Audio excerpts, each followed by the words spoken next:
दोस्तों, क्या जब भी आप ध्यान करने बैठते हैं तो मन में बहुत सारे विचार आने लगते हैं और कभी कभी तो ध्यान करते करते उठ जाते हैं। 5 मिनट भी बैठने का मन नहीं करता। लोगों को लगता है यह तो बहुत पकाऊ काम है, लेकिन दोस्तों, इस कहानी को सुनने के बाद आपको सब समझ में आ जाएगा कि आखिर ध्यान करना इतना ज़रूरी क्यों है। एक समय की बात है, एक छोटे से गांव में एक लड़का रहता था जिसका नाम आनंद था। आनंद बचपन से ही बहुत जिज्ञासु था। उसका मन अक्सर बेचैन रहता और उसे किसी न किसी चीज़ की तलाश रहती थी। उसे यह जानने की तीव्र इच्छा थी कि जीवन का असली अर्थ क्या है।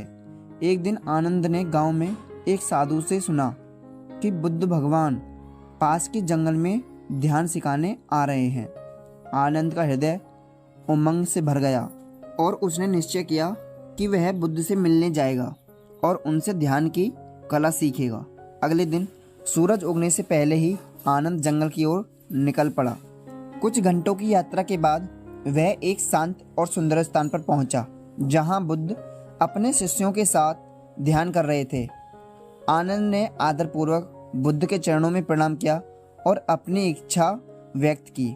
बुद्ध ने आनंद की ओर देखते हुए मुस्कुराया और कहा, मुझे पता था कि तुम आओगे, तो तुम्हें ध्यान का सही अर्थ समझने के लिए सबसे पहले तुम्हें अपने मन को शांत करना होगा। ध्यान कोई जादू नहीं है, यह एक प्रक्रिया है जिसमें मन को वर्तमान क्षण में लाना होता है। बुद्ध ने आनंद को एक पेड़ के नीचे बैठने के लिए कहा और उससे आरामदायक मुद्रा में बैठाया। फिर बुद्ध ने आनंद को अपनी सांसों पर ध्यान केंद्रित करने को कहा। उन्होंने कहा, अपनी सांसों की गति को महसूस करो, उन्हें नियंत्रित करने की कोशिश मत करो, बस उन्हें आने और जाने दो। बुद्ध ने समझाया। आनंद ने अपनी आंखें बंद की और अपनी सांसों पर ध्यान केंद्रित करने की कोशिश की। शुरू में उसके मन में कई विचार आने लगे, जैसे गांव, परिवार, मित्र और विभिन्न चिंताएं। वह थोड़ा परेशान हुआ और अपनी स्थिति से विचलित हो गया। बुद्ध ने उसकी स्थिति को भांप लिया और कहा, यही ध्यान की पहली चुनौती है। तुम्हारे मन में विचारों का आना स्वाभाविक है, उन्हें रोकने की कोशिश मत करो।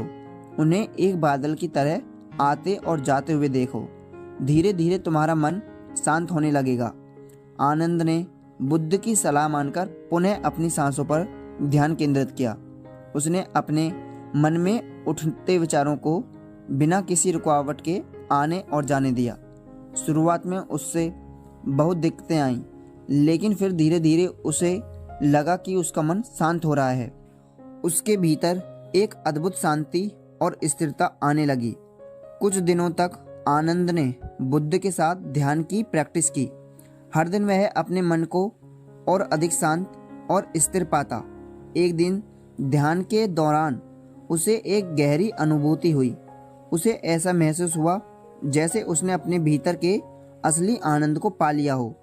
उसका सारा भ्रम और बेचैनी धीरे धीरे समाप्त हो गई और जीवन की सच्ची अर्थ भी समझ आने लगी।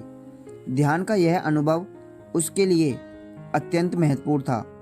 बुद्ध ने उसे समझाया, आनंद, ध्यान का अर्थ केवल मन को शांत करना नहीं है, यह आत्मज्ञान की ओर एक कदम है। जब तुम अपने भीतर की शांति को पा लेते हो तो तुम अपने जीवन में सच्चे सुख और संतोष का अनुभव कर सकते हो। आनंद ने बुद्ध का धन्यवाद किया और उनसे विदा लिया। वह अपने गांव वापस लौट आया, लेकिन अब वह पहले जैसा नहीं था।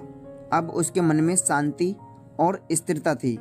उसने ध्यान की कला को अपने जीवन का हिस्सा बना लिया और दूसरों को भी इसका महत्व समझाने लगा।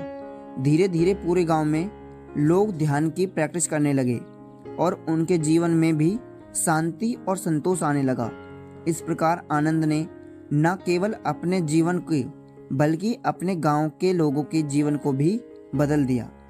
ध्यान की कला ने उन्हें जीवन के वास्तविक अर्थ से परिचित कराया और उन्हें सच्चे सुख का अनुभव कराया।